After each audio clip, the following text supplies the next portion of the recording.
रूहानियत की गहरी लगन थी। उन्होंने ख्वाजा मोइनुद्दीन चिश्ती का नाम सुना हुआ था। देखो, एक शेख फरीद साहब मुसलमान फकीर हुए हैं। संतों के सामने कभी घमंड नहीं करना चाहिए। एक ना दो दिन के बाद घमंड नीचे आ जाता है, याद रखना। जो बोली हुई हमारी वाणी है वो कभी वापस नहीं हो सकती। आज नहीं कल असर करेगी आपको। ये बहुत सोच समझकर नाजुक मार गए ये भक्ति का। मुंह से खोलने की तो अलग बात है, अंदर भी अगर सोच लिया हमने, उलट पुलट कुछ सोच लिया अंदर, या विरोध सोच लिया या अभाव लाए, इसको भी नहीं बख्शता है हमारा, अगर जहां सच्ची लगन। हाँ जी, नाम सुना हुआ था।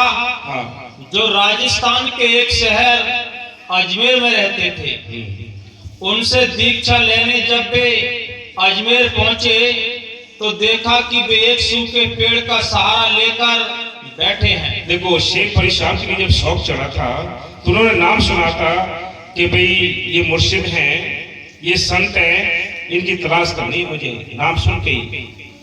तो जब निकल पड़े उनकी खोज में तो देखा कि वो जंगल में कहीं एक वृक्ष के नीचे बैठे हुए थे। और शेख फरीद साहब बचपन से ही भक्ति करते थे, बंदगी करते थे। उनकी माँ ने उनको सिखा दिया था, पढ़ा दिया था, सब कुछ कुर्बानी कराई थी उनसे बहुत बड़ी। तो क्या होता है कि जैसे ही शेख फरीद साहब पहुंचे, वो सूखे पेड़ के नीचे बैठे हुए थे।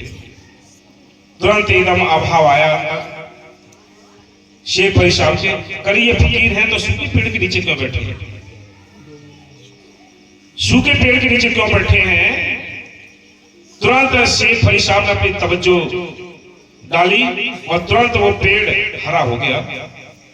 जब हरा हो गया तो ठंडक देने लगा। जो मुर्शिद थे, कौन? ख्वाजा मोइनुद्दीन, ख्वाजा मोइनुद्दीन जो उनके मुर्शिद थे, उन्होंने देखा कि ये पेड़ हरा कैसे होगा। अब देखा, इधर उधर नजर डाली तो वो भी एक बच्चे के समान, बच्चे के साथ थे वो। देखा करे फरीद है, उन्होंने फिर वो सुखा दिया पेड़। जब पेड़ सुखा दिया फिर उन्होंने दोबारा उनको हरा भरा कर दिया शेख फरीद साहब ने। तो वो समझ गए कि अब ये नादान है। क्या? फरीद को इस बात पर बहुत हैरानी हुई हाँ, कि एक कामिल फकीर ने पेड़ का सहारा लिया हो और वह पेड़ फिर भी सूखा हो। हाँ, उन्होंने अपनी योग शक्ति का प्रयोग करते हुए सूखे पेड़ पर दृष्टि डाली और वह एकदम हरा हो गया। ख्वाजा साहिब ने ये सब देखा और पेड़ पर नजर डाली, वह फिर पहले की तरह सूख गया। हाँ जी। फरीद नहीं चाहता था कि पेड़ इसी तरह सूखा रहे। उन्होंने एक बार फिर उसे हरा कर दिया और ख्वाजा साहिब ने पल भर में उसे वापस उसी हालत में पहुंचा दिया। ख्वाजा साहिब फरीद की ओर मुड़े और बोले, बेटा, तुम यहाँ रूहानी राज जानने और मालिक से मिलाप करने के लिए आए हो या कुदरत के कानूनों में दखल देने के लिए? देखो, कीमती बात है ये समझने की। तुम यहाँ उलट पुलट की बात है अपने अंदर लेकर आए हो कि यहाँ मालिक की चर्चा सुनने आए हो या मालिक की जो कानून है उसमें तुम दखल दे रहे हो। मैं सूखे पेड़ के नीचे बैठा हूँ तो कोई ना कोई मालिक का इसमें राज है, तुम इसमें दखल दे रहे हो। हाँ जी, कुदरत के कानूनों में दखल देने के लिए आए हो। हाँ, परमात्मा के हुक्म से ही ये पेड़ सूख गया है। परमात्मा के हुक्म से ही ये पेड़ सूखा है। हाँ जी, तुम कुदरत की व्यवस्था में दखल देकर इस सूखे पेड़ को बार बार हरा क्यों करना चाहते हो? हाँ, जाओ, अब तुम दिल्ली में कुतुबुद्दीन बख्तियार काकी के पास जाओ। अब वहाँ उन्होंने इशारा कर दिया कि जाओ भाई, दिल्ली में चले जाओ, वहाँ काकी है जो मुर्शिद है उनके पास चले जाओ, मेरे पास कुछ भी नहीं मिलेगा तुम्हें। देख लो कैसी रूहानियत की, ये अंदर राज छिपे होते हैं, कौन पहचाने।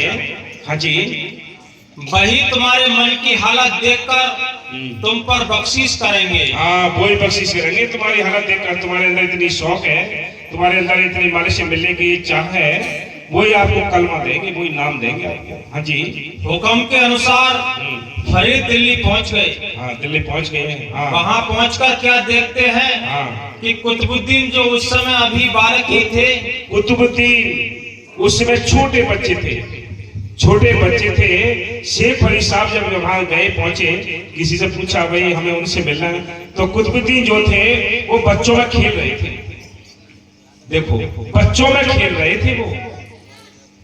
फिर क्या होता है, जो उस समय अभी बालक ही थे, वो बालक ही थे, मतलब 8-10 साल के थे केवल, और बच्चों में खेल रहे थे। जैसे शेख अली साहब की उनके पर नजर पड़ी, क्या सोचते हैं, हाँ अपने साथियों के साथ खेल रहे हैं। हाँ हाँ कुछ देर तक संदेहपूर्ण दृष्टि से हाँ फरीद उन्हें देखते रहे। फिर अपने मन में सोचा, ये नादान बालक भला मुझे क्या शिक्षा देगा। ये आगे नादानी, अपनी भक्ति का भी घमंड आ गया कि ये बच्चा मुझको क्या दे देगा। ये बताया कि ये बच्चा है, अभी मुर्शिद है, तुम किसी की परीक्षा ना लो। परीक्षा लोग ये तसल्ली तो मिलेगी, ऑटोमेटिक ये तसल्ली चलती हैं। तो कहा कि ये बच्चा है, मुझे ये क्या शिक्षा देगा, क्या नाम देगा, क्या ये मेरे मुर्शिद बनेगा। हाँ, हजरत कुतुबुद्दीन देखने में तो बालक थे, हाँ, लेकिन उनकी रूहानी अवस्था ऊंची थी। याद रखो, यहाँ जो भी जीवों को जगाने का कार्य होता है, याद रखो, बहुत ऐसे समझाया जा रहा है आपको, हो सकता है तो आपकी गंदगी और भरम निकल जाए कि ये बाडियां जो होती हैं जिनसे जीवों को चिताने का कार्य होता है, ये बाडियां पहले से ही बनी बनाई आती हैं। लोग अपने नजरिए से उनको बेशक देखते हो, लेकिन वो पहले से ही सब कुछ लेकर आते हैं। एक वो होते हैं जो कितना भजन करते हैं, रात और दिन भजन में लगे होते हैं साधु, वो केवल अपना कल्याण करते हैं, वो केवल अपने लिए आते हैं। आपने देखा हुआ आश्रम में सैकड़ों साधु होते हैं, सभी भजन करते हैं, सभी सेवा करते हैं, लेकिन जिससे जीवों को चिताया जाता है वो कोई बाड़ी अलग आती है। वो इसके देने में और लेने में किसी का जोर नहीं चलता है। हाँ जी।